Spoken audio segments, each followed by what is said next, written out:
এখন আমরা যেটা দেখব সেটা হচ্ছে ইলেকট্রনের দ্বৈত ধর্ম বা ডুয়াল নেচার অফ ইলেকট্রন নিয়ে দেখব। দ্বৈত ধর্ম মানে হচ্ছে দুইটা ধর্ম। ইলেকট্রন একই সাথে দুই ধরনের ধর্ম নিয়ে কাজ করে, একটা হচ্ছে তার কণা ধর্ম আর একটা হচ্ছে তার তরঙ্গ ধর্ম। তো একদম শুরুতে কিন্তু ইলেকট্রনকে একটা কণা হিসেবে কল্পনা করা হতো, কেননা ইলেকট্রন এর ভর ছিল, তারপর হচ্ছে এর নির্দিষ্ট চার্জ ছিল, তাই এটাকে কণার সাথে তুলনা করা হতো। তো ইলেকট্রনকে যখন আমরা কণার সাথে তুলনা করব তখন কিন্তু আমাদের এরকম একটা সিনারিও দেখতে পাওয়া যাবে, যেখানে তোমরা অলরেডি দেখতে পাচ্ছ যে একটা নির্দিষ্ট দেয়ালের মধ্যে দুটো ছিদ্র আছে, একটা হচ্ছে এই ছিদ্র আর একটা হচ্ছে এই ছিদ্র। তো যখন আমরা এরকম অনেকগুলো ইলেকট্রনকে একটা নির্দিষ্ট বলের মতো কল্পনা করব, তখন এই বলগুলো যখন ফ্লো হবে বা প্রবাহিত হবে তখন ছিদ্রপথে কয়েকটা বল চলে যাবে অপর পাশে। দ্যাট মিনস তুমি এখানে যে বলগুলো দেখতে পাচ্ছ এগুলোকে এক একটা ইলেকট্রন হিসেবে ধরতে পারো। তো ইলেকট্রনের কণা ধর্ম আসলে এটাই বোঝায় যে কণা হিসেবে বা কোনো একটা বস্তু হিসেবে যদি ইলেকট্রন কাজ করে তাহলে একটা নির্দিষ্ট ছিদ্রপথে সে সরলরেখা বরাবর যাত্রা তৈরি করতে পারবে। কিন্তু পরবর্তীতে বিভিন্ন পরীক্ষা নিরীক্ষার মাধ্যমে ইলেকট্রনের তরঙ্গ ধর্মটা সামনে চলে আসে। আর আমরা যদি ইলেকট্রনকে তরঙ্গ হিসেবে দেখি তাহলে আমরা পরবর্তীতে দেখতে পাবো যে এই দুটো ছিদ্র দিয়ে ইলেকট্রন আসলে এরকম বলের মতো করে অপর প্রান্তে কখনোই যাবে না, ইলেকট্রনটা একটু অন্যভাবে দেয়ালের অপর প্রান্তে চলে যাবে। খেয়াল করে দেখো আমাদের পরবর্তী ছবির মধ্যে কিন্তু ইলেকট্রনের তরঙ্গ দৈর্ঘ্যটা মানে তরঙ্গ ধর্মটাকে দেখানো হয়েছে, যেখানে তোমরা দেখতে পাচ্ছ আমাদের প্রথম ছিদ্রটা হচ্ছে ঠিক এই জায়গাটাতে। আমি যদি একটু কালারটা চেঞ্জ করে দেখাই তাহলে তোমরা বুঝতে পারবে এটা হচ্ছে আমাদের প্রথম ছিদ্র এবং এটা হচ্ছে আমাদের দেয়ালে দ্বিতীয় ছিদ্র। এবং ইলেকট্রনগুলো যেহেতু তরঙ্গ আকারে আসছে বা পানির মতো নির্দিষ্ট তরঙ্গ নিয়ে আসছে, তাই দুটো ছিদ্র পার হওয়ার সময় তারা তরঙ্গ আকারে ছড়িয়ে পড়বে এবং একে অপরের উপর উপরিপতন ঘটাবে বা সুপারপজিশন ঘটাবে। এবং কিছু কিছু জায়গায় আমরা দেখতে পাবো আমাদের ব্যতিচাপ তৈরি হবে। দ্যাট মিনস তরঙ্গের যত ধরনের ধর্ম আছে সবগুলো ধর্ম কিন্তু আমরা এই জায়গাটাতে দেখতে পাচ্ছি। এবং এক্ষেত্রে ইলেকট্রন যখন আমাদের সামনের দেয়ালের দিকে যাবে তখন সমগ্র দেয়াল জুড়ে তার বিস্তৃতি দেখা যাবে। দ্যাট মিনস এটা যদি হয় আমাদের সামনের দেয়াল, তাহলে তোমরা দেখতে পাচ্ছ সমগ্র দেয়ালের মধ্যেই কিন্তু আমাদের ছড়িয়ে পড়েছে ইলেকট্রনের যাত্রাটা। তাহলে ইলেকট্রন একই সাথে দুইটা ধর্ম দেখাতে সক্ষম, একটা হচ্ছে কণা ধর্ম। কণা ধর্ম অনুসারে আমাদের ইলেকট্রনগুলো কিন্তু ছিদ্রাকার পথে বলের মতো করেও যেতে পারে, এবং তরঙ্গ দৈর্ঘ্য অনুসারে আমাদের ইলেকট্রনগুলো খুব সহজেই ছিদ্রপথে এরকম ছড়িয়ে যেতে পারে। এখন ইলেকট্রনের যে দ্বৈত ধর্মের কথা বললাম, যেখানে কণা ধর্ম হিসেবে কাজ করে ইলেকট্রন এবং তরঙ্গ ধর্ম হিসেবে কাজ করে, সে তরঙ্গের একটা প্রতিকৃতি আমরা এখানে দেখতে পাই। খেয়াল করে দেখো এম ভরের একটা বস্তু এখানে দেওয়া আছে, এটা কিন্তু আমাদের ভি বেগে সামনে যাচ্ছে। এবং যখন আমরা একটা বস্তুর কথা বলবো সেই বস্তুটার মধ্যেও কিন্তু তরঙ্গ জিনিসটা কাজ করবে। দ্যাট মিনস শুধুমাত্র যে ইলেকট্রনই তরঙ্গ ধর্ম দেখায় তা না, আমাদের মহাবিশ্বে প্রত্যেকটা বস্তুই কিন্তু তরঙ্গ ধর্ম দেখাতে পারে। এবং যখন একটা বস্তুকে আমরা চালনা করব বা নাড়াচাড়া করব তখন তার এই তরঙ্গ ধর্মটা কিন্তু প্রকাশ পাবে। এবং এই তরঙ্গ ধর্মের ক্ষেত্রে তোমরা দেখতে পাচ্ছ ল্যামডা হচ্ছে কি তরঙ্গ দৈর্ঘ্য, আর এখানে পি জিনিসটা হচ্ছে আমাদের একটা রৈখিক ভরবেগকে বোঝায়। এখন এই যে এখানে আমরা একটা বস্তুর কথা নিয়ে আসলাম, এটা কিভাবে আসলো? এটা সর্বপ্রথম এসেছে হচ্ছে আমাদের একজন বিখ্যাত বিজ্ঞানী ছিলেন, তার নাম হচ্ছে লুই ডি ব্রগলি। এবং লুই ডি ব্রগলি তিনি বেসিক্যালি 1924 সালের ঘটনা, তখন তিনি গবেষণা করেছিলেন ইলেকট্রন নিয়ে। এবং তার এই গবেষণার থেকে আমরা জানতে পেরেছি যে ইলেকট্রনের মধ্যে শুধুমাত্র যে কণা ধর্মই থাকে তা না, ইলেকট্রনের মধ্যে কিন্তু তরঙ্গ ধর্মটাও থাকতে পারে।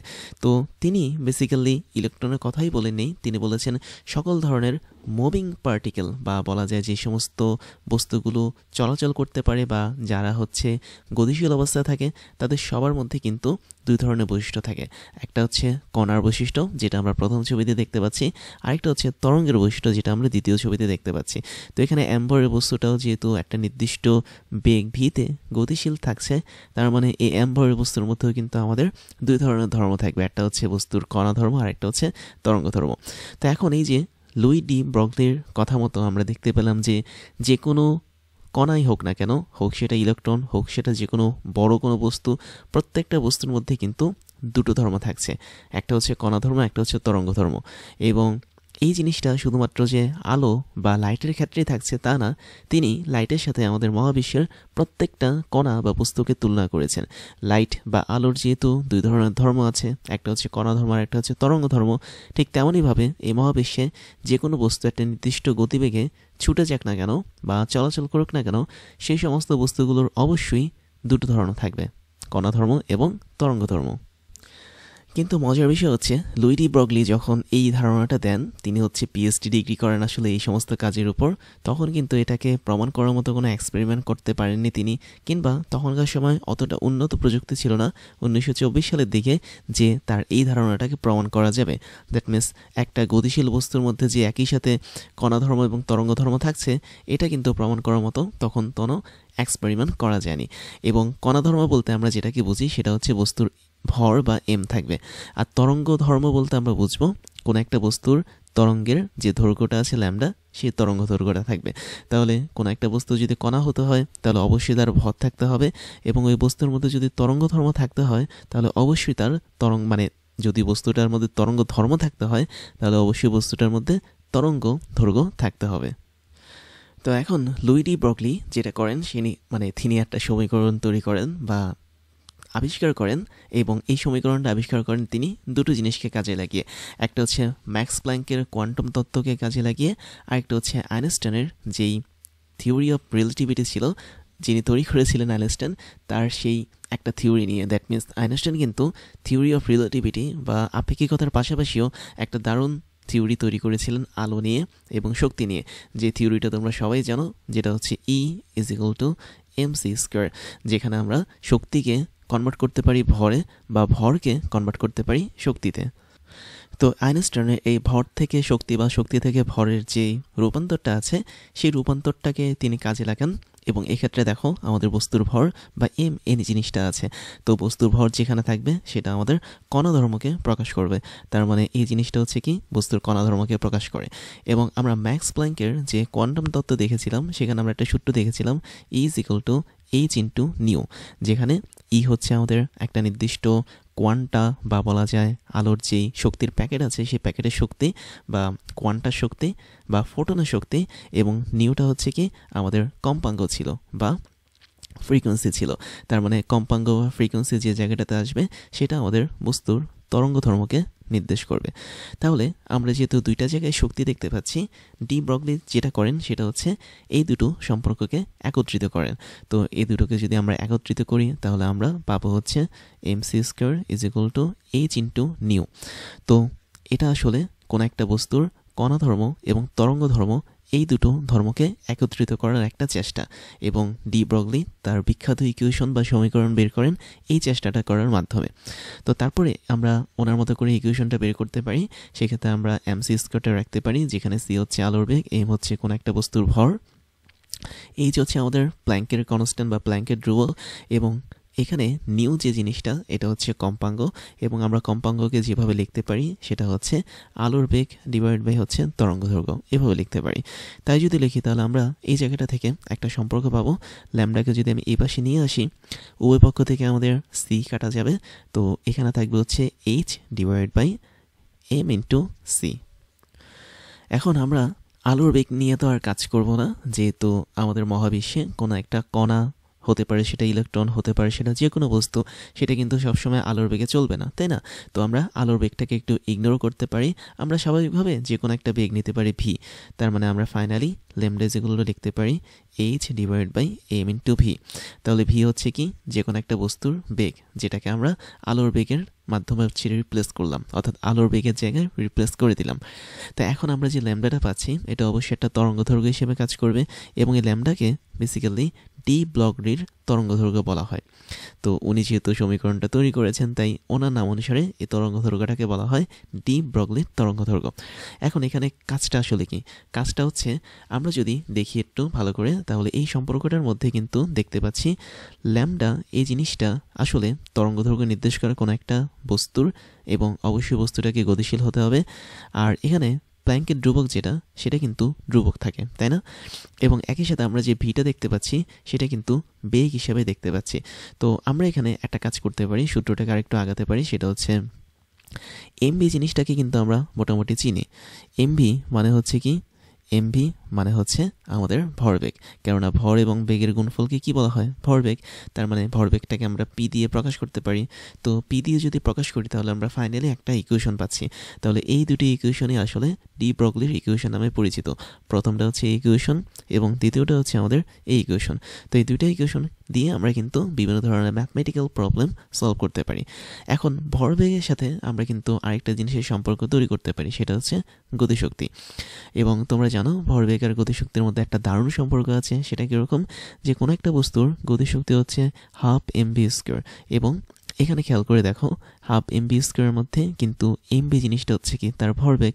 তাহলে আমি এটাকে যদি একটু সাজিয়ে লিখি, ধরো আমি উভয় পক্ষে এম দিয়ে গুণ করলাম, তাহলে এখানে এম স্কোয়ার আসবে, ভি স্কোয়ার আগে থেকে আছে, আর এখানে এক্সট্রা এম আসবে এবং ইকে আসবে, যেখানে ইকে হচ্ছে তোমার গতিশক্তি। তাই যদি হয় তাহলে তোমরা এখান থেকে চাইলে half M V whole square দিতে পারো, আর ওখানে এম ইন্টু ইকে এই জিনিসটা রাখতে পারো। তো এখন দেখো তো আমাদের ভরবেগ কিন্তু চলে এসেছে এখানে, তার মানে 1/2 ইন্টু ভরবেগ মানে হচ্ছে কি পি, পি এর উপর স্কোয়ার ইন্টু মানে ইকুয়াল হচ্ছে এম ইন্টু ইকে বা গতিশক্তির সাথে ভর গুণ। তারপর ফাইনালি আমরা যদি এখান থেকে শুধুমাত্র পি স্কোয়ারের মানটা বের করতে চাই তাহলে আমি কত পাবো? P square is equal to 2 into M into E K এই জিনিসটা পাবো। তারপর সরাসরি যদি আমি এখানে পি বের করতে চাই তাহলে পি এর মানটা পাবো হচ্ছে √2 ইন্টু এম ইন্টু ইকে, যেখানে আমাদের পি হচ্ছে ভরবেগ। তো এই যে আমরা ভরবেগের সাথে একটা সম্পর্ক পেলাম গতিশক্তির, এই সম্পর্কটা আমরা কিন্তু এই জায়গাটাতে ইচ্ছা করলে বসিয়ে দিতে পারি। তাহলে ল্যামডা হচ্ছে আমাদের ডি ব্রগলির তরঙ্গদৈর্ঘ্য, বা একটা বস্তু যখন গতিশীল অবস্থা থাকে তখন তার মধ্যে যে তরঙ্গদৈর্ঘ্য কাজ করে সেটা। তো এর মান is equal to H divide by হচ্ছে ভরবেগ। তাহলে ভরবেগের মানটা পেয়েছি আমি √2 ইন্টু এম ইন্টু ইকে। তো এটা কিন্তু আমরা আরও একটা সূত্র হিসেবে ধরতে পারি। তো এটাকে আমি একটু মার্ক করে দিচ্ছি, এটা নিয়েও কিন্তু আমরা পরবর্তীতে কাজ করতে পারি। তাহলে একটা বিষয় দেখো, আমাদের এখানে এমভি যেটা ছিল সেটা ছিল হচ্ছে কি আমাদের ভরবেগ, এবং এই ভরবেগটা কিন্তু যে কোনো বস্তুর হতে পারে। আমরা যেহেতু ইলেকট্রন নিয়ে কাজ করছি, দ্যাট মিনস ডি ব্রগলির ইকুয়েশনে বেসিক্যালি ইলেকট্রনকে নিয়ে কাজ করা হয়। তাহলে আমরা ইলেকট্রনের ভরবেগ হিসেবে ধরতে পারি এম ইন্টু ভি, যেখানে এম হচ্ছে কি ইলেকট্রনের ভর। এখন আরেকটা বিষয় আছে, তোমরা যদি এই সম্পর্কটার দিকে একটু ভালো করে তাকাও তাহলে দেখতে পাবে ফাইনালি আমরা যেটা পেয়েছি সেটা হচ্ছে ল্যামডা কার ব্যস্তানুপাতিক 1/√ওভার ইকে। তাহলে ইকে হচ্ছে কি আমাদের এখানে গতিশক্তি, এবং গতিশক্তির সাথে ব্যস্তানুপাত সম্পর্কে কাজ করে হচ্ছে আমাদের তরঙ্গদৈর্ঘ্য। তার মানে বিষয়টা এরকম না যে কোনো একটা বস্তু যদি অনেক গতি নিয়ে চলে তাহলে তার তরঙ্গদৈর্ঘ্যটা কি কমে যাবে, যেহেতু গতিশক্তিটা হরের মধ্যে আছে ভগ্নাংশের। আবার কোনো একটা বস্তু যদি খুব কম গতিশক্তি নিয়ে চলে তাহলে তার তরঙ্গদৈর্ঘ্য বেড়ে যাবে। তাহলে বিষয়টা এরকম, সেটা হচ্ছে কোনো একটা বস্তুর গতিশক্তি যদি অনেক বেশি হয় তাহলে তার তরঙ্গদৈর্ঘ্য কমে যাবে, আর কোনো একটা বস্তুর গতিশক্তি যদি কমে যায় তাহলে তার তরঙ্গদৈর্ঘ্যটা কিন্তু বেড়ে যাবে। আবার ল্যামডা বা তরঙ্গদৈর্ঘ্য যদি কমে যায় তাহলে আমরা কিন্তু বুঝতে পারবো না ওই বস্তুর মধ্যে আদৌ তরঙ্গ কাজ করছে কিনা। তার মানে কোনো একটা বস্তু যখন অনেক বেশি গতিশীল তার মধ্যে তরঙ্গদৈর্ঘ্য কম থাকবে, এবং আমরা কিন্তু বুঝতে পারবো না তার মধ্যে তরঙ্গদৈর্ঘ্য আছে কিনা বা তরঙ্গের ধর্মটা আছে কিনা। তাহলে গতিশীল বস্তুকে দেখলে কিন্তু বোঝা যায় না তার মধ্যে আদৌ কোনো তরঙ্গ কাজ করছে কিনা। আবার কোনো একটা বস্তু যখন গতি শক্তি কমে যায়, দ্যাট মিনস ইকের মান যখন কমে যায়, তখন সেটাকে দেখলেও কিন্তু আমরা সহজে বুঝতে পারবো তার মধ্যে তরঙ্গ আছে কিনা। কেননা গতিশক্তি যদি কমে যায় তাহলে আমাদের ল্যামডা বেড়ে যাবে বা তরঙ্গদৈর্ঘ্য বেড়ে যাবে, আর তরঙ্গদৈর্ঘ্য যদি বেড়ে যায় তাহলে বস্তুটা আস্তে আস্তে কাঁপতে থাকবে, তখন আমরা বুঝতে পারবো তার মধ্যে একটা নির্দিষ্ট কম্পাঙ্ক বা তরঙ্গ আছে। এখন এই একই সম্পর্ক কিন্তু আমরা আরও একটা জায়গায় দেখতে পাই, সেটা হচ্ছে বস্তুর ভরের সাথে ল্যামডার সম্পর্ক। খেয়াল করে দেখো, আমি যদি এই জিনিসটা একটু স্টার দিই, তোমরা এই জিনিসটার দিকে একটু লক্ষ্য করো। এখানে একটা সম্পর্ক আমরা দেখতে পাচ্ছি, lambda is proportional to 1/mv। এর মানে কি? এর মানে হচ্ছে ল্যামডা আমাদের ভরবেগের ব্যস্তানুপাতিক, বা তরঙ্গদৈর্ঘ্যটা হচ্ছে আমাদের ভরবেগের ব্যস্তানুপাতিক। তাই কোনো একটা বস্তুর যদি ভর অনেক বেশি হয়, আমি যদি 2 পরে লিখি, ধরো কোনো একটা বস্তুর ভর অনেক বেশি, সেক্ষেত্রে আমাদের ল্যামডার মান কিন্তু অটোমেটিক্যালি কমে যাবে। আবার কোনো একটা বস্তুর ভর যদি অনেক কম হয় তাহলে ল্যামডার মানটা কী হবে? অটোমেটিক্যালি বেড়ে যাবে। তো বস্তুর ভর যখন বেশি হবে এর মানে কি? এর মানে ওই বস্তুটার সাইজ হচ্ছে অনেক বড়, সেক্ষেত্রে আমাদের ল্যামডা কিন্তু কমে যাচ্ছে। আর ল্যামডা কমে যাওয়া মানে কি? তরঙ্গদৈর্ঘ্য কমে যাওয়া। আর তরঙ্গদৈর্ঘ্য কমে গেলে আমরা কখনোই বুঝতে পারবো না ওই বস্তুর মধ্যে কোনো তরঙ্গ আছে কিনা।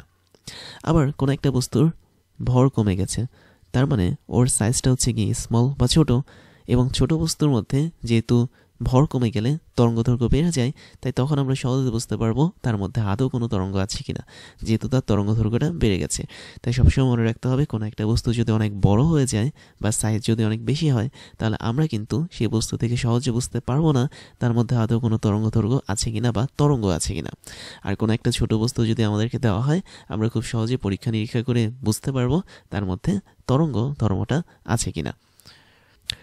আর বেসিক্যালি ছোট বস্তুদের তরঙ্গ বেশি থাকে যেহেতু তার তরঙ্গদৈর্ঘ্য বেশি, আর বড় সাইজের কোনো একটা বস্তুর তরঙ্গ ধর্মটা কম থাকে যেহেতু তার ল্যামডার মান বা তরঙ্গদৈর্ঘ্যের মানটা অনেক কম। তারপরে যেটা দেখব সেটা হচ্ছে ডি ব্রগলি সমীকরণের অন্তরীকরণ বা বলা যায় ডিফারেন্সিয়েশন ফরম্যাটটা আমরা দেখব। এটা একটু ইম্পর্টেন্ট আছে আমাদের জন্য। তো আমরা একটা সূত্র দেখেছিলাম আগের পেজে, সেটা ছিল এরকম, ডি ব্রগলির তরঙ্গদৈর্ঘ্য বা ল্যামডা ইজ ইকুয়াল টু কত ছিল, প্ল্যাঙ্কের ধ্রুবক ডিভাইড বাই হচ্ছে ভরবেগ, দ্যাট মিনস এমভি। তো এটাকে আমরা চাইলে এইভাবে লিখতে পারি, lambda is equal to H divide by P, যেখানে পি হচ্ছে রৈখিক ভরবেগ। তো এখন আমরা যদি উভয় পক্ষকে ডিফারেন্সিয়েশন করি, কার সাপেক্ষে ডিফারেন্সিয়েশন করব, আমরা ভরবেগের পরিবর্তনের সাপেক্ষে যদি উভয় পক্ষকে ডিফারেন্সিয়েশন করি, তাহলে বিষয়টা এরকম হবে, ডি ডিপি, দ্যাট মিনস ভরবেগের পরিবর্তনের সাপেক্ষে differentiation of lambda is equal to D DP H divide by P. তো ডি ডিপি মানে হচ্ছে কি ভরবেগের পরিবর্তনের সাপেক্ষে উভয় পক্ষকে অন্তরীকরণ করা হয়েছে। তো তাই যদি হয় তাহলে এখানে থাকবে ডি ল্যামডা, নিচে থাকবে হচ্ছে ডিপি। আর এখানে খেয়াল করে দেখো, আমাদের এইচটা হচ্ছে প্ল্যাঙ্কের কনস্ট্যান্ট, এটা বাইরে বের হয়ে যাবে, আর ভিতরে থাকবে কি, আমাদের এখানে ভিতরে থাকবে D DP 1 divide by P, এতটুকু অংশ থাকবে। তো ফাইনালি আমরা পাচ্ছি এখানে D lambda divide by DP is equal to H into, খেয়াল করো 1 বাই পি এর মানে কি, 1 বাই পি বলতে আমরা বুঝবো পি ইনভার্স 1কে। তো পি ইনভার্স 1টাকে আমি যদি ডিফারেন্সিয়েশন করি, তাহলে আমরা একটা সূত্রে অ্যাপ্লাই করতে পারি ডিফারেন্সিয়েশনে। তোমরা জানো ddx x to the power N এর একটা সূত্র আছে, সূত্রটা কি ছিল, N x to the power N minus 1। তাহলে সেখানে আমাদের এন এর মানটা হচ্ছে এখানে -1, তো তাই যদি আমি অ্যাপ্লাই করি তাহলে আমি এখানে পাবো পি ইনভার্স 1টা কত হবে, মাইনাস পি -1 এরকম একটা ফরম্যাট আমাদের চলে আসবে। তাই যদি আসে তাহলে আমরা পাবো এখানে D lambda divide by DP is equal to H, তো আগে আমরা মাইনাস দিয়ে নিই, এইচ ইন্টু পি ইনভার্স 2, এরকম একটা ফরম্যাট আমরা পেয়ে যাব সূত্র অনুসারে ডিফারেন্সিয়েশনের। তো আমি সূত্রটা এখন মুছে দিচ্ছি, আমরা পরবর্তীতে দেখি এটাকে কতটুকু আগানো যায়। আমি যদি শুধুমাত্র ডি ল্যামডাটাকে আলাদা রাখি, তাহলে অপর প্রান্তে আমাদের চলে যাবে কি, অপর প্রান্তে চলে যাবে মাইনাস ল্যামডা পি ইনভার্স 2, এবং এই টোটালটার সাথে আসলে ডিপি কাজ করবে। আর আমরা চাইলে এখানে আচ্ছা, এটা আমরা এভাবে না লিখে আমরা অনুভবও করতে পারি, ডিপিটাকে যা আছে তাই করতে পারি, ডি ল্যামডা যা আছে তাই থাক, ডিপি যা আছে তাই থাক, আমরা এটাকে একটু মডিফাই করি, মাইনাস এইচ হবে উপরে, আর পি ইনভার্স 2 মানে হচ্ছে কি নিচে হবে আমাদের পি স্কয়ার। তারপরে D lambda DP, D lambda by DP মানে হচ্ছে কি, এটার মানে হচ্ছে তরঙ্গদৈর্ঘ্যের পরিবর্তনের ফলটা আমরা পাচ্ছি ভরবেগ যেটা আছে সেটার পরিবর্তনের সাপেক্ষে। তার মানে ভরবেগের পরিবর্তনের সাপেক্ষে তরঙ্গদৈর্ঘ্যের পরিবর্তন যেটা, সেটাকে বলা হয় D lambda divide by DP হিসেবে। তো এবার আমরা যেটা করতে পারি সেটা হচ্ছে আমরা মানগুলো বসিয়ে দিই, এমভি এই টোটালটার উপর স্কয়ার হবে যেহেতু এটা আমাদের ভরবেগ হিসেবে কাজ করেছিল। তারপরে আমাদের লাইনটা হচ্ছে ডি ল্যামডা ডিভাইড বাই হচ্ছে DP is equal to minus H divide by, আমি এমটাকে আলাদা রেখে এমভি স্কয়ার দিতে পারি এখানে। কেন দিলাম, এটা দেওয়ার কারণ হচ্ছে আমরা যাতে এখানে গতিশক্তি এই বিষয়টাকে নিয়ে আসতে পারি। আর তোমরা কিন্তু অলরেডি বের করেছো যে একটা সম্পর্ক ছিল, দারুণ একটা সম্পর্ক। আমি যদি আগের স্লাইডে যাই তাহলে তোমরা দেখতে পাচ্ছ একটা সম্পর্ক ছিল হচ্ছে এরকম, যে √2 into M into E K is equal to P. তাহলে পি হচ্ছে কি আমাদের এমভি বা ভরবেগের মান। তাহলে আমরা এমভি জায়গায় সরাসরি √2m ইন্টু গতিশক্তি বসিয়ে দিতে পারি। তো এই জায়গাটাতে আমরা তাই করতে পারি, √2m ইন্টু ইকে, এবং এই টোটালটাকে বসিয়ে দিয়ে বর্গ করে দিতে পারি যেহেতু আমাদের এমভি এর উপর বর্গ ছিল। তারপরে যেটা হবে সেটা হচ্ছে ডি ল্যামডা ডিভাইড বাই হচ্ছে ডিপি যা আছে তাই, আর এখানে আমাদের আসছে হচ্ছে minus H divide by 2m EK চলে আসবে, যেহেতু বর্গের সাথে আমাদের বর্গমূল যেটা আছে সেটা টোটালি কাটাকাটি যাবে। তো আমরা ফাইনালি যেটা পেলাম এটাই হচ্ছে গিয়ে আমাদের নির্ণেয় মান, এবং এটা কিন্তু আরেকটা সম্পর্ক। অর্থাৎ তুমি যদি ডি ব্রগলি সমীকরণকে অন্তরীকরণ করতে চাও তাহলে আমরা এরকম একটা ফরম্যাট পাবো, যেটা আমাদের প্রকাশ করছে যে ভরবেগের পরিবর্তনের সাপেক্ষে আমাদের তরঙ্গদৈর্ঘ্যের পরিবর্তনটা কত হয় সেটা, যেখানে তোমরা ইকে হিসেবে চিনো কাকে, ও গতিশক্তিকে চেনো। তারপর আমরা আরেকটা ইন্টারেস্টিং জিনিস দেখব, সেটা হচ্ছে চার্জিত কণার জন্য ডি ব্রগলি সমীকরণ কেমন হবে সেটা। তো চার্জিত কণা মানে হচ্ছে কি, আমি একটা কণার চার্জকে ধরলাম হচ্ছে কিউ, এবং এই কণাটাকে আমি একটা নির্দিষ্ট তড়িৎ ক্ষেত্রে রাখলাম। তো আমি যদি একটা তড়িৎ ক্ষেত্রের কথা বলি, ধরা যাক ওই তড়িৎ ক্ষেত্রের মধ্যে বিভব পার্থক্যটা হচ্ছে ভি, বা বলা যায় পটেনশিয়াল ডিফারেন্সটা হচ্ছে ভি। তো ওই তড়িৎ ক্ষেত্রের মধ্যে যদি বিভব পার্থক্য ভি হয়, তাহলে আমরা বলতে পারি এই যে চার্জিত কণাটা কিউ চার্জযুক্ত, এটা একটা নির্দিষ্ট বল অনুভব করবে, এবং এই বলের ফলে সেটা কিন্তু একটা নির্দিষ্ট দিকে চলা শুরু করবে। তো যখন ওই চার্জিত কণাটা চলা শুরু করবে, তার চলা শুরু করার সময় তার মধ্যে অবশ্যই একটা গতিশক্তি থাকবে বা কাইনেটিক এনার্জি থাকবে, যেটার মান আমরা ধরলাম ইকে। এবং এই গতিশক্তির যে মানটা থাকবে সেটা আমরা লিখতে পারি এভাবে, চার্জ ইন্টু বিভব পার্থক্য। তার মানে কোনো একটা তড়িৎ ক্ষেত্রের মধ্যে যেটা যদি আমাদের ভি পরিমাণ বিভব পার্থক্য যুক্ত হয় এবং ওই কণাটার চার্জ যদি কিউ হয়, তাহলে এই দুটোর গুণফলই হচ্ছে কি ওই কণাটার গতিশক্তি বা ইকে। তো এই সম্পর্কটা আমরা কিন্তু বলতে পারি সহজেই, যদি কোনো একটা চার্জিত কণা কোনো একটা তড়িৎ ক্ষেত্রের মধ্যে গতিশীল অবস্থায় থাকে। তো এই গতিশক্তির মানটা আমরা যদি এখানে বসাই, ধরা যাক কণাটার ভর হচ্ছে এখন এম ভর, চার্জ হচ্ছে কিউ, এবং ধরা যাক কণাটা ছোট হাতের ভি বেগে দৌড় দিল, বা বলা যায় চলাচল শুরু করলো, বা তার বেগটা হলো ভি। তাহলে এখানে দুটো ভি এর পার্থক্য আছে। বড় হাতে যে ভিটা সেটা হচ্ছে বিভব পার্থক্য ওই তড়িৎ ক্ষেত্রের, এবং আমি ধরে নিলাম ছোট হাতের ভি যেটা, এটা হচ্ছে কণাটা যে বেগ প্রাপ্ত হয়েছে এই তড়িৎ ক্ষেত্রে যাওয়ার পর সেই বেগটা। তাহলে আমরা এখানে নির্ভয়ে বসাতে পারি হাফ এম ভি স্কোয়ার হচ্ছে তার গতিশক্তি, যেখানে এই এম ভি এর পর ভিটা হচ্ছে তার বেগকে প্রকাশ করে বা ছোট হাতের ভিকে প্রকাশ করে। আর এই পাশে এই টোটালটার মান কি হবে, ওই কণাটার চার্জ ইন্টু বড় হাতের ভি, দ্যাট মিনস ওই কণাটা যেই তড়িৎ ক্ষেত্রে ছিল তার বিভব পার্থক্যের গুণফল। তাই যদি হয় তাহলে আমরা half M V square is equal to Q into V, এটা সহজেই লিখতে পারি কখন, যখন আমাদের কোনো একটা কণা গতিশীল অবস্থা থাকে কোনো একটা তড়িৎ ক্ষেত্রের মধ্যে। তো আমরা যেহেতু বিভব শক্তির মানটা পেয়ে গেছি, আমরা এখান থেকে কিন্তু ডি ব্রগলির তরঙ্গ দৈর্ঘ্য যেটা সেটাও কিন্তু বের করতে পারবো। ডি ব্রগলির তরঙ্গ দৈর্ঘ্যের একটা সমীকরণ ছিল যেটা আমরা একটু আগে দেখেছি, ল্যামডা ইজ ইকুয়াল টু প্ল্যাঙ্কের ধ্রুবক divide by √2 into M into গতিশক্তি বা ইকে, যেখানে এম ছিল ওই বস্তু কণার ভর। তবে তাই হোক, আমরা এখানে যেটা করতে পারি সেটা হচ্ছে ইকের মানটা সরাসরি বসিয়ে দিতে পারি। তাহলে আমরা পাবো lambda is equal to H divide by √2 M, E K মানে হচ্ছে গতিশক্তি এবং তার মানটা হচ্ছে কিউ ইন্টু ভি। তাহলে তার মান আমরা এখানে বসিয়ে দিতে পারি কিউ ইন্টু ভি। তো এটাই যদি হয় তাহলে আমরা তখন বলতে পারবো এটা আমাদের আরও একটা ইকুয়েশন নির্দেশ করবে, যখন কোনো একটা চার্জিত কণা, মানে চার্জিত কণার জন্য আমরা ডি ব্রগলির সমীকরণ বের করব। তাহলে খেয়াল করুন, এটা আমাদের একটা সম্পর্ক, that means half M V square is equal to Q into V, এবং ফাইনালি এটা হচ্ছে আমাদের আরও একটা সম্পর্ক যদি আমাদের কণাটা চার্জিত অবস্থায় থাকে। আচ্ছা, এটা আমি ঠিক করে দিচ্ছি, এই হচ্ছে আমাদের দুটো সম্পর্ক। এরপরে তোমাদেরকে যেটা দেখাবো সেটা হচ্ছে পরমাণুর ইলেকট্রনের জন্য ডি ব্রগলি সমীকরণ কিভাবে কাজ করে সেটা। তো এটা দেখার জন্য আমরা একটা ছবি দেখে ফেলি, খেয়াল করে দেখো এখানে কিছু উদ্ভট ছবি দেওয়া আছে। তো এটার মানেটা খুবই সহজ, আমি তোমাদেরকে একটু দেখাচ্ছি। যখন আমরা পরমাণু নিয়ে কথা বলবো তখন অবশ্যই পরমাণুতে কিছু কক্ষপথ থাকবে, এবং ওই কক্ষপথগুলোর মধ্যে ইলেকট্রনও কিন্তু ঘুরতে থাকবে, এবং এই ইলেকট্রনের ঘূর্ণনটা হচ্ছে আসলে 3D হিসেবে কাজ করে বা ত্রিমাত্রিক হিসেবে কাজ করে, যেখানে এক্স, ওয়াই এবং জেড অক্ষ বরাবর ইলেকট্রনগুলো ঘুরতে থাকে।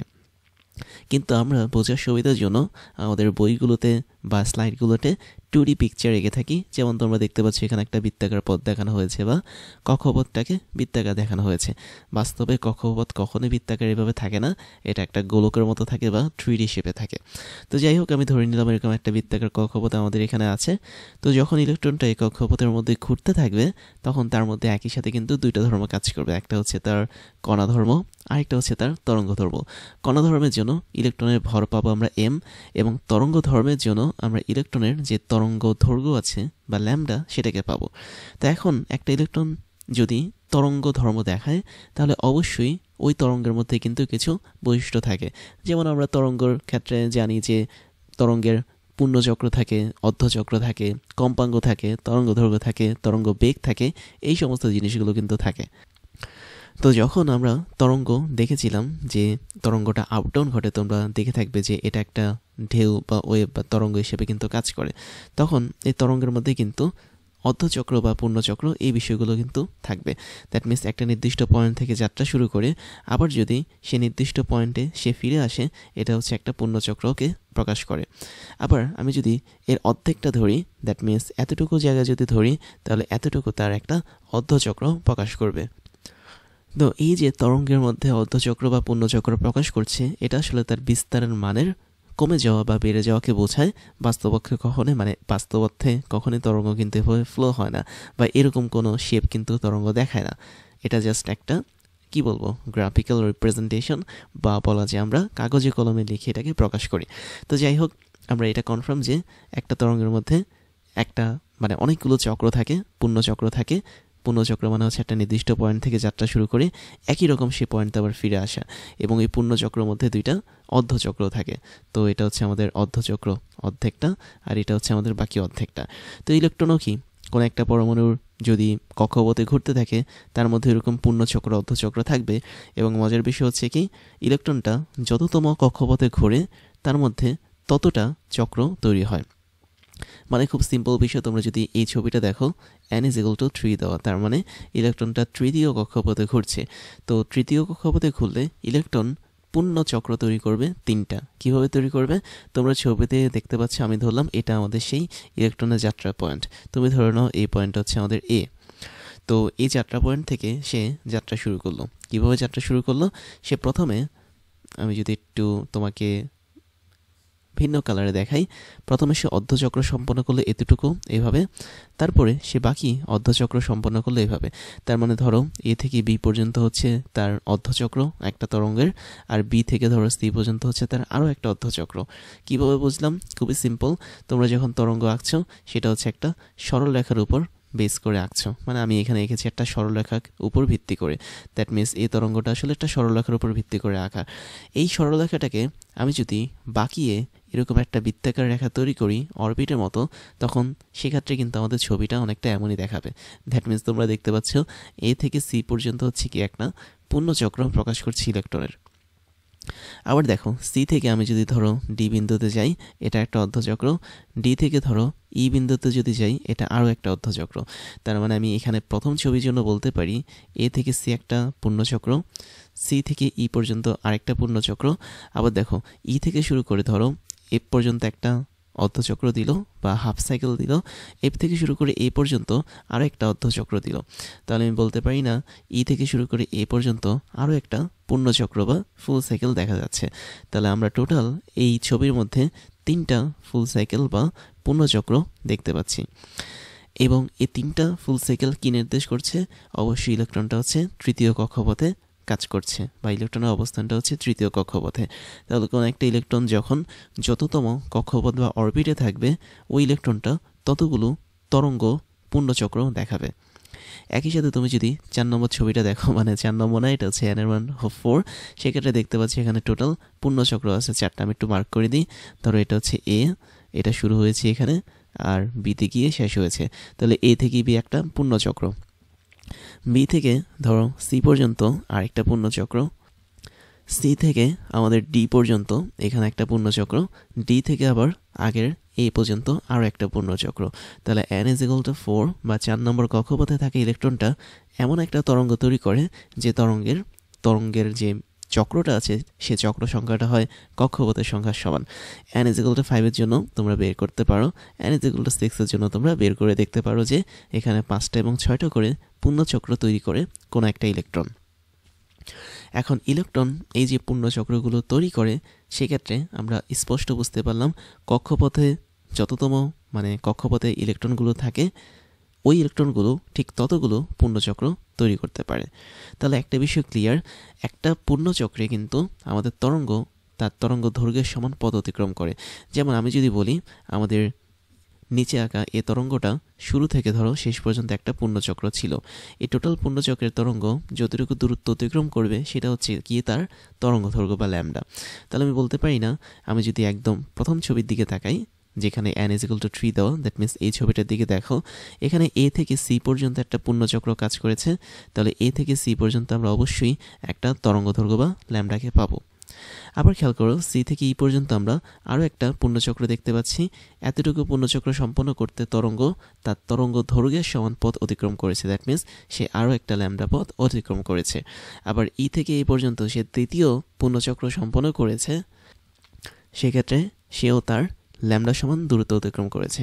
তাহলে আমি বলতে পারি না এই যে 3 নম্বর কক্ষপথের জন্য ইলেকট্রন টোটাল কতটুকু পথ অতিক্রম করলো, অবশ্যই 3 ল্যামডা পরিমাণ পথ অতিক্রম করে সে আবারও আগের মতো এই বিন্দুতে ফিরে আসলো। তাহলে একটা বিন্দু থেকে ইলেকট্রন যাত্রা শুরু করে আবার সেই বিন্দুতে যদি ফিরে আসে, তাহলে তার টোটাল যে ডিস্টেন্সটা আমরা পাচ্ছি সেটাই হচ্ছে 3 ল্যামডা। এবং এটা কততম কক্ষপথের জন্য?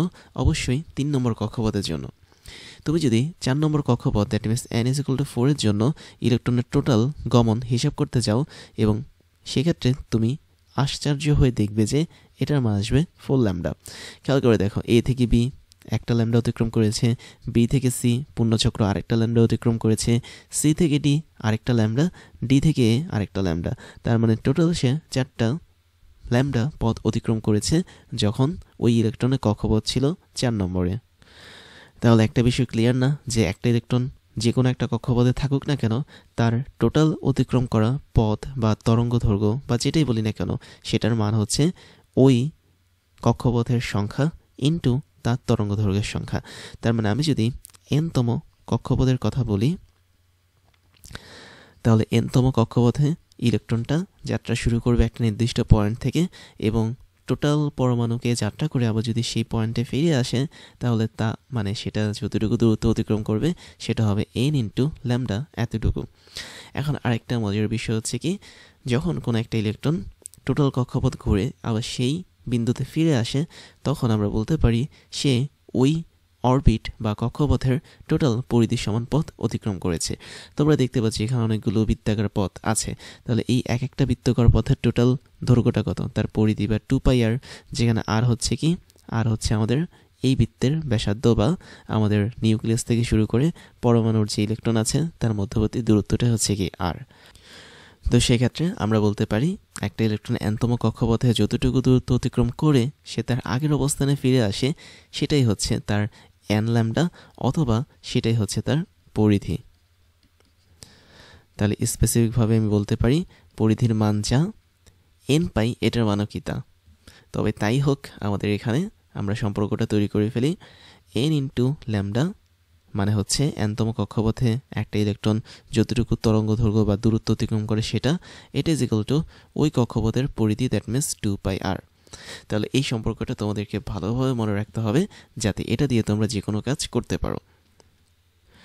কিন্তু এখানে একটা কথা আছে, সেটা হচ্ছে আমরা যে এই সূত্রটা লিখলাম, এই সূত্রটা কেবল তখনই কাজ করবে যখন আমাদের ইলেকট্রন একই সাথে দুইটা ধর্ম দেখাবে, দ্যাট মিনস ইলেকট্রনকে একই সাথে কণা ধর্ম দেখাতে হবে এবং ইলেকট্রনকে একই সাথে তরঙ্গ দৈর্ঘ্য দেখাতে হবে। যদি কোনো একটা ইলেকট্রন শুধুমাত্র কণা ধর্ম দেখিয়ে যায় তার সারা জীবনে, তবে এই সূত্রটা কিন্তু তার জন্য অ্যাপ্লিকেবল হবে না। অথবা যদি ইলেকট্রন শুধুমাত্র তরঙ্গ ধর্ম দেখিয়ে যায়, তারপরে কিন্তু এই সূত্রটা কখনোই অ্যাপ্লিকেবল হবে না। তাই তখনই আমরা এই সূত্রটা কাজে লাগাবো যখন আমরা শিওর হব যে কোনো একটা বস্তু বা কোনো একটা কণা বা কোনো একটা ইলেকট্রন কোনো একটা পরমাণুর কক্ষপথে থাকা অবস্থায় একই সাথে কণা ধর্ম প্রকাশ করছে এবং তরঙ্গ ধর্ম প্রকাশ করছে। এখন তোমাদের এখানে একটা বিষয় কিন্তু ক্লিয়ার রাখতে হবে, সেটা হচ্ছে n এর যে মানটা সেটা কিন্তু অবশ্যই পূর্ণ সংখ্যা হবে বা ইন্টিজার হবে। n এর মান কখনোই ভগ্নাংশ হতে পারবে না, দ্যাট মিনস n এর মান তুমি 7/2 দিতে পারবে না, অবশ্যই এটা একটা পূর্ণ সংখ্যা হতে হবে। তাহলে n এর মান কি কি হতে পারে? 1 2 3 4, যেটা আমরা বোরের পরমাণু মডেলে কিন্তু অলরেডি দেখেছি যে কক্ষপথের সংখ্যা কখনোই ভগ্নাংশ হতে পারবে না, এটা একটা পূর্ণ সংখ্যা হবে। তাই তোমরা সূত্র যখন নিয়ে কাজ করবে এমনভাবে ম্যাথগুলো করবে যাতে n এর মানটা সবসময় একটা ইন্টিজার বা পূর্ণ সংখ্যা থাকে। তারপরে একটা ইন্টারেস্টিং জিনিস আছে, সেটা হচ্ছে আমরা সবাই বোরের পরমাণু মডেলে দেখেছিলাম যে একটা ইলেকট্রন যখন ঘূর্ণায়মান থাকে কোনো একটা নির্দিষ্ট কক্ষপথে, তখন তার মধ্যে কিন্তু কৌণিক ভরবেগ কাজ করে এবং সেই কৌণিক ভরবেগের মান mvr = nh/2 পাই। তো এটা কিভাবে এসেছে? তো ছবিটা একটু খেয়াল করো, আমরা যে কোনো একটা পরমাণুর কক্ষপথ দেখতে পাচ্ছি। তো ধরো এটা হচ্ছে আমাদের nতম কক্ষপথ। ওই কক্ষপথে একটা ইলেকট্রন যাত্রা শুরু করলো ধরো এ পয়েন্ট থেকে। তাহলে সে যাত্রা শুরু করলে সে অনেকগুলো পূর্ণচক্র সম্পন্ন করে আবার সে কক্ষপথে ফিরে আসলো। তার মানে এখানে আমরা চাইলে এদের মধ্যে থেকে একটা সম্পর্ক বের করতে পারি, যাতে আমরা আমাদের উপরের সম্পর্কটাকে প্রমাণ করতে পারি। তো এটা প্রমাণ করাটা এতটা কঠিন কিছু না, যেটা আমরা অলরেডি দেখেছিলাম আগের স্লাইডে। সেটা হচ্ছে আমরা একটা সূত্র দেখেছিলাম। সূত্রটা কেমন ছিল? এমন ছিল যে nতম কক্ষপথে যখন একটা ইলেকট্রন ল্যামডা তরঙ্গদৈর্ঘ্য নিয়ে ঘুরবে, তখন টোটাল কক্ষপথের পরিধিটা হবে কি n ইন্টু ল্যামডা। তাহলে এটাই হচ্ছে কক্ষপথের পরিধি, বা বলা যায় 2π ইন্টু r, যেখানে r হচ্ছে আমাদের রেডিয়াস বা ব্যাসার্ধ ফ্রম নিউক্লিয়াস টু অরবিট। তারপরে এখানে খেয়াল করে দেখো, আমাদের কিন্তু ছবির মধ্যে অলরেডি তরঙ্গদৈর্ঘ্য দেওয়া আছে ল্যামডা, কতটুকু বিস্তৃত তাও কিন্তু এখানে সুন্দরভাবে সাজিয়ে দেওয়া আছে। দ্যাট মিনস তরঙ্গদৈর্ঘ্য মানে তুমি একটা জায়গা থেকে যাত্রা শুরু করে টোটাল চক্র সম্পন্ন করে ওই জায়গাটাতে যদি ফিরে আসো, তাহলে ওই দুটো জায়গার মধ্যবর্তী ডিস্টেন্স বা দৈর্ঘ্য হচ্ছে কি তরঙ্গদৈর্ঘ্য। তো আমরা এখন এটাকে একটু মডিফাই করতে পারি চাইলে। কিভাবে করতে পারি? আমরা কিন্তু তরঙ্গদৈর্ঘ্যের একটা দারুণ সূত্র শিখেছিলাম, যদি তোমরা মনে করে দেখো। সূত্রটা এরকম ছিল, ল্যামডা h/mv, এরকম একটা সূত্র কিন্তু আমরা অলরেডি দেখেছি। তাহলে ওই সূত্রটা আমি যদি এখানে বসিয়ে দিই, তাহলে এখান থেকে একটা ভালো কিছু পাওয়া যাবে। তাহলে n এর সাথে থাকবে হচ্ছে আমাদের ল্যামডা। ল্যামডা মানে হচ্ছে প্ল্যাঙ্কের ধ্রুবক / m × v = 2π × r। এই জিনিসটা এখানে কাজ করলো। তারপরে আমরা দেখতে পাচ্ছি যে যদি আমি কোনোভাবে অপরপক্ষের r এর সাথে এই mvটাকে গুণ করি, তাহলে কিন্তু আমরা কৌণিক ভরবেগ বা mvrকে পেয়ে যাব। তবে তাই হোক, আমরা তাই করি, আমরা অপর প্রান্তে mvrটাকে গুণ করে রাখি। আর এই প্রান্তে যেটা থাকবে সেটা হচ্ছে n আর h উপরে থাকবে, কোনো সমস্যা নেই। বাট এই পাশ থেকে যে 2πটা ছিল, এটা কিন্তু আবার নিচে নেমে যাবে। তাহলে তোমাদের দেখতে হবে ভালো করে, সেম সম্পর্কটা কিন্তু আমরা অনেকবার লাইফে পড়েছি, কিন্তু কিভাবে এসেছে সেটা কিন্তু আমরা কখনো জানার চেষ্টা করিনি। তাহলে এখানে mvr হচ্ছে অবশ্যই কোনো একটা কক্ষপথে থাকা অবস্থায় ইলেকট্রনের কৌণিক ভরবেগের মান, এবং সেটা হচ্ছে কক্ষপথের সংখ্যা ইন্টু প্ল্যাঙ্কের ধ্রুবক /2π, বা একটা কনস্ট্যান্ট। তো এটা যদি হয়ে থাকে, তাহলে আমরা এখন আরও কিছু জিনিস দেখব। সেটা হচ্ছে বিভিন্ন কণার জন্য আমরা ডি ব্রগলির তরঙ্গদৈর্ঘ্য নিয়ে কিছু ছোটোখাটো তথ্য জেনে নেব। তো তথ্যগুলো আসলে এরকম যে, তুমি যদি ইলেকট্রনের জন্য হিসাবটা করতে চাও, যেহেতু ইলেকট্রন হচ্ছে কি একটা চার্জিত পার্টিকেল বা চার্জড পার্টিকেল বা যার আধান আছে, তাহলে আমি একটু শর্টকাটে লিখি। আমি যদি ইলেকট্রনের জন্য ডি ব্রগলির তরঙ্গদৈর্ঘ্য বের করতে চাই, তাহলে তার মানটা কেমন হতে পারে? তো আমরা ইলেকট্রন যেহেতু একটা চার্জিত বস্তু, সেটার জন্য তরঙ্গদৈর্ঘ্য বের করার একটা সূত্র কিন্তু অলরেডি জানি। সেটা ছিল কি lambda h/√2 into m into গতিশক্তি। বাট এখানে গতিশক্তির মান ছিল কি e ইন্টু ভি, যেখানে ই হচ্ছে ইলেকট্রনের আধান, ভি হচ্ছে আমরা ইলেকট্রনকে যদি কোনো একটা বিভব পার্থক্যযুক্ত তড়িৎ ক্ষেত্রের মধ্যে স্থাপন করি, সেই বিভব পার্থক্যের মান হচ্ছে ভি। তো এখন আমরা এটাকে ইচ্ছে করলে একটু হিসাব করতে পারি। সেটা হচ্ছে, আমরা কিন্তু অলরেডি এম এর মানটা জানি, ই এর মানটাও জানি। এম হচ্ছে আমাদের ইলেকট্রনের ভর, ই হচ্ছে আমাদের ইলেকট্রনের আধান বা চার্জ। তো এই দুটো মান জানা থাকলে আমরা এইচ এর সাথে সেটাকে সম্পর্ক করতে পারি। দ্যাট মিনস যেহেতু আমরা শুধুমাত্র √v এর মানটা যাচ্ছি না, মানে জানতে পারছি না কত, বা কোনো একটা তড়িৎ ক্ষেত্রে বিভব পার্থক্য কত সেটা যেহেতু জানতে পারছি না, তাই সেটা আমাদের এখন জানার দরকারও নেই, দেওয়ার দরকারও নেই। তো আমরা বাকিগুলো নিয়ে হিসাব করব। দ্যাট মিনস আমরা h/√2 ইন্টু m ইন্টু ই যদি করি, তাহলে আমি যে মানটা পাবো সেটা হচ্ছে অনেকটা এরকম 12.27। তো এটা হচ্ছে আমাদের মোটামুটি ইলেকট্রনের জন্য তরঙ্গদৈর্ঘ্যের মান। এবং এক্ষেত্রে আমরা যে তরঙ্গদৈর্ঘ্যটা পাবো সেটার ইউনিটটা অবশ্যই অ্যাংস্ট্রম ইউনিটে হতে হবে। তো এটা তো গেলো ইলেকট্রনের কাহিনী। আমরা কিন্তু চাইলে অন্যগুলোর কাজ নিয়ে করতে পারি। তারপরে খুবই ইম্পর্টেন্ট হচ্ছে প্রোটন। তো প্রোটন যেহেতু অনেক ছোট একটা কণা পরমাণুর মধ্যে, আমরা চাইলে এই প্রোটনের জন্য কিন্তু তরঙ্গদৈর্ঘ্যটা বের করতে পারি। প্রোটনের জন্য তরঙ্গদৈর্ঘ্য বের করতে হলে একই কাজ করতে পারবো, কেননা প্রোটন হচ্ছে একটা চার্জিত কণা বা পার্টিকেল। তো সেক্ষেত্রে আমরা সূত্রটা একইভাবে লিখতে পারি, lambda of P is equal to H হচ্ছে প্ল্যাঙ্কের constant √2 into M into E V. কেন আমরা সেম সূত্র ইউজ করেছি? কারণ প্রোটনও একটা চার্জিত কণা, যার চার্জটা হচ্ছে কি পজিটিভ। তো এখানে তুমি সব কিছু যদি বসাও, তোমার শুধুমাত্র √v এর মানটা পাবে না বা বিভব পার্থক্যের মানটা পাবে না, যেহেতু তুমি কোন তড়িৎ ক্ষেত্রে বসাচ্ছ সেটা কিন্তু আমরা জানি না। তো সেক্ষেত্রে আমরা √v এর মানটা পাচ্ছি না। তো h divided by √2 into M into E, এই টোটালটার মান পাবো। এম হচ্ছে প্রোটনের ভর, ই হচ্ছে প্রোটনের চার্জ, এবং এরা কিন্তু ইলেকট্রনের চার্জ বা ইলেকট্রনের ভরের চেয়ে আলাদা। তো এটার মান আসবে 0.286। তার মানে আমরা এখানে সরাসরি হিসাবটা করে দিলাম, এবং এটার ইউনিটটাও তোমরা অ্যামস্ট্রন ইউনিটে দিতে পারো।